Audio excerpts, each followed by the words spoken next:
Andhra Jyothi group సంస్థల అధినేత వేమూరి రాధాకృష్ణ గారు ఈరోజు ఒక ఆర్టికల్ రాశారు. ఆ ఆర్టికల్లో తెలంగాణలో రేవంత్ సర్కార్ పైన ప్రజల్లో పెదవి విరుపు మొదలైంది అని రాశారు.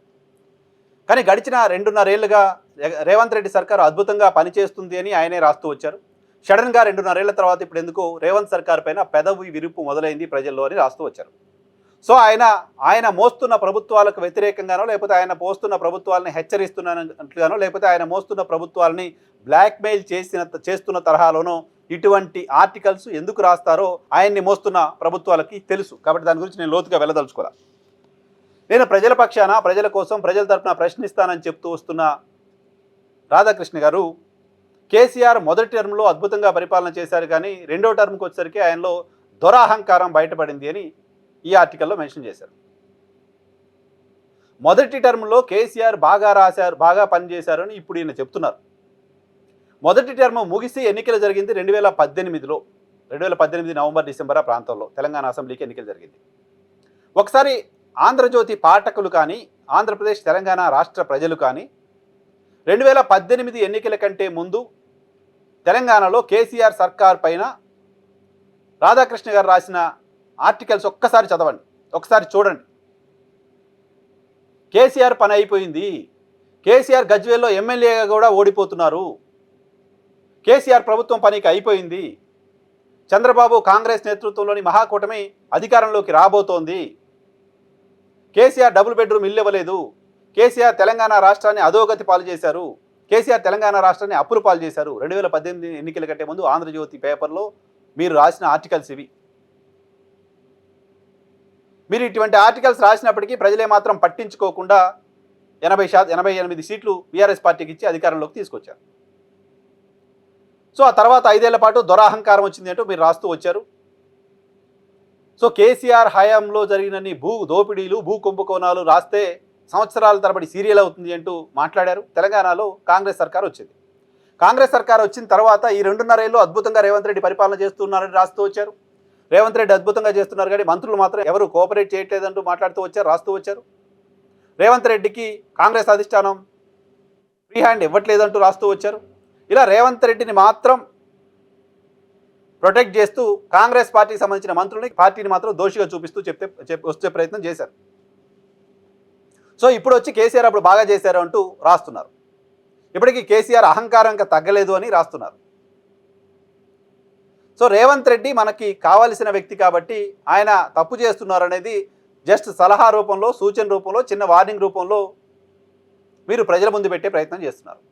అదే ఆంధ్రప్రదేశ్లో జగన్మోహన్ రెడ్డి అధికారంలోకి వచ్చిన తర్వాత 2019లో మొదటి 100 రోజుల్లోనే గవర్నమెంట్ ఫెయిల్ అయిపోయింది, అప్పుల పాలైపోయింది, పప్పు బెల్లాల్లో పనిచేస్తున్నారు, గవర్నమెంట్ పని ఇంకా అయిపోయింది, తీవ్ర వ్యతిరేకతని మూటగట్టుకుంది అంటూ మొదటి 100 రోజుల నుంచే మొదలుపెట్టారు. 3 నెలల తర్వాత నుంచే మొదలుపెట్టేశారు. ఎందుకంటే అది మనం కావాలనుకుంటున్న ప్రభుత్వం కాదు, మనం కావాలనుకుంటున్న నాయకుడు కాదు. ఈవెన్ 2018లో కేసీఆర్ అధికారంలోకి వచ్చిన తర్వాత కూడా మొదటి నెల నుంచే కేసీఆర్కి వ్యతిరేకంగా, కేసీఆర్ ప్రభుత్వానికి వ్యతిరేకంగా మీరు రాస్తూనే వచ్చారు. వేరే రేవంత్ రెడ్డి సర్కార్కి వ్యతిరేకంగా ఈ 2.5 ఏళ్ళలో రాసింది లేదు, ఇప్పుడు మొదలుపెట్టారు. ఇప్పుడు ఎందుకు మొదలుపెట్టారు? రేపు నెక్స్ట్ ఆర్టికల్లోనో తర్వాత ఆర్టికల్లో మళ్ళీ అది ఆగిపోతుంది. ఈవెన్ ఈ ఆర్టికల్లో కూడా తెలంగాణ ప్రభుత్వానికి సంబంధించిన మంత్రులు మాత్రం ఎవరు పని చేయట్లేదు, కోఆపరేట్ చేయట్లేదు అనే ఒక ఎజెండాని ఫిక్స్ చేస్తూ వస్తున్నారు. ఆ ఎజెండాని చాలా రోజులుగా ఫిక్స్ చేస్తూ వస్తున్నారు. తెలంగాణకు సంబంధించిన మంత్రులకు వెన్నుముక లేదు కాబట్టి ఎవరు మాట్లాడలేకపోతున్నారు. తెలంగాణ మంత్రులకు రేవంత్ రెడ్డి క్లాస్ పీకారు అని కూడా మీరు రాశారు. ఏ ఒక్క మంత్రి స్పందించలేదు. 2-3 రోజుల తర్వాత 1-2 మంత్రులు, ఉత్తమ్ కుమార్ రెడ్డి లాంటి వాళ్ళు స్పందించారు. సో మనం కావాలనుకున్న వ్యక్తిని ప్రొటెక్ట్ చేస్తాం, మనం కావాలనుకున్న వాళ్ళకు సూచనలు ఇస్తాం, వేరే వాళ్ళ మాత్రం వాళ్ళపైన నిందలు వేస్తాం, వాళ్ళపైన మడ్ చిల్లింగ్ చేస్తాం. ఇది మీ విధానంగా కనపడుతోంది. చాలా చాలా చాలా చాలా సందర్భాల్లో మీరు రాసిన ఆర్టికల్స్ని ఒకసారి వెనక్కి వెళ్ళి మీరే చదువుకుంటే మీకు ఆ విషయం అర్థమవుతుంది. ఇక్కడ మీకు అందరికీ అర్థం కావడానికి ఆయన డబుల్ స్టాండర్డు, ఆయన తన స్వార్థం కోసం రాసే రాతలు, ప్రజల ప్రయోజనాలు ఏమాత్రం పట్టకుండా రాసే రాతలు, ఆయన తాను అనుకున్న వ్యక్తుల్ని ప్రైజ్ చేస్తూ తాను అనుకున్న వ్యక్తులు బాగుండాలని మాత్రమే రాసే రాతలు మీ దృష్టికి తీసుకొస్తున్నారు. ఇప్పుడు ఉద్యోగులంతా ఆందోళనలో ఉన్నారు. ఆర్టీసీ కార్మికులు సమ్మె చేస్తున్నారు. ఆర్టీసీ కార్మికులు సమ్మె చేస్తూ ఒక కార్మికుడు ఆత్మహత్య చేసుకుని సరిపోతే కూడా కార్మికులంతా ప్రభుత్వం పైన సంతృప్తిగానే ఉన్నారు అని రాసే సాహసం మీరు చేశారు. ఇవన్నీ చేస్తున్న సందర్భంలో కొంతమంది వ్యక్తుల పట్ల మీకు అవాజ్యమైన ప్రేమ, వాళ్ళు ఏం చేసినా ఉంటుంది. కొంతమంది వ్యక్తుల పట్ల వాళ్ళు ఎన్ని మంచి పనులు చేసినా అవాజ్యమైన వ్యతిరేకత వాళ్ళ పట్ల మీకు ఉంటుంది. దానికి ఎగ్జాంపుల్ చెప్తా. కొద్ది రోజుల క్రితం మీరు ఒక ఆర్టికల్ రాశారు. ఏ సందర్భంలో రాశారు?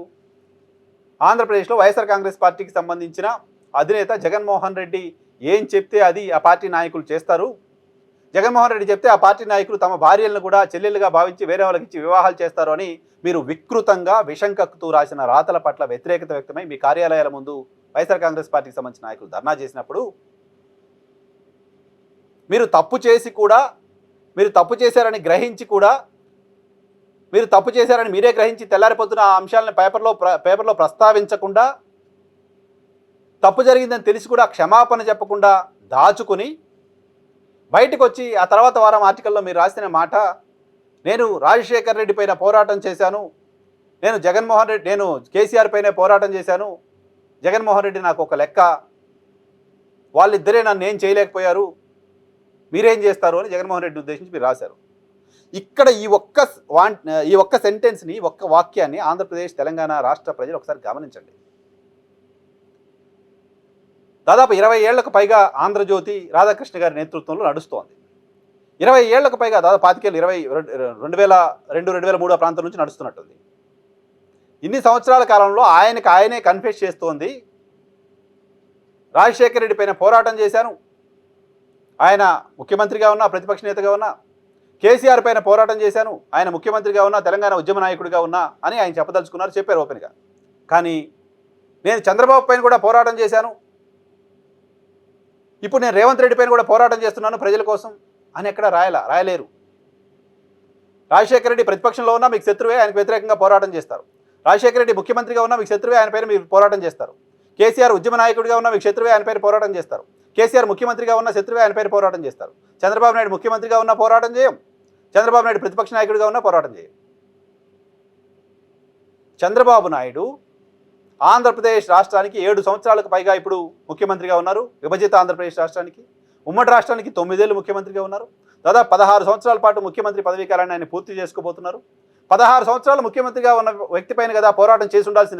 నిజానికి ఒక పత్రిక ప్రజల కోసం ఆయన తప్పులు చేస్తుంటే, అంటే 16 సంవత్సరాల కాలంలో మీరు పోరాటం చేయదగ్గ తప్ప ఆయన ఏం చేయలేదా? లేదా ఆయన ప్రతిపక్షంలో ఉన్నప్పుడు కూడా ఏం తప్పు చేయలేదా? 2.5 ఏళ్ల కాలంలో అంతకుముందు పీసీసీ అధ్యక్షుడిగా ఉన్న రేవంత్ రెడ్డి పైన మీరు పోరాటం చేసే అవసరం రాలేదా? ఆయన కాంగ్రెస్లో ఉన్నా, ఆయన తెలుగుదేశం పార్టీలో ఉన్నా మీకు పోరాటం చేసే అవకాశం రాలేదా? ఇప్పుడు ప్రభుత్వంలో ఉన్న 2.5 సంవత్సరాలుగా మీకు పోరాటం చేసే అవకాశం రాలేదా? పోరాటం చేయాలనిపించట్లేదా?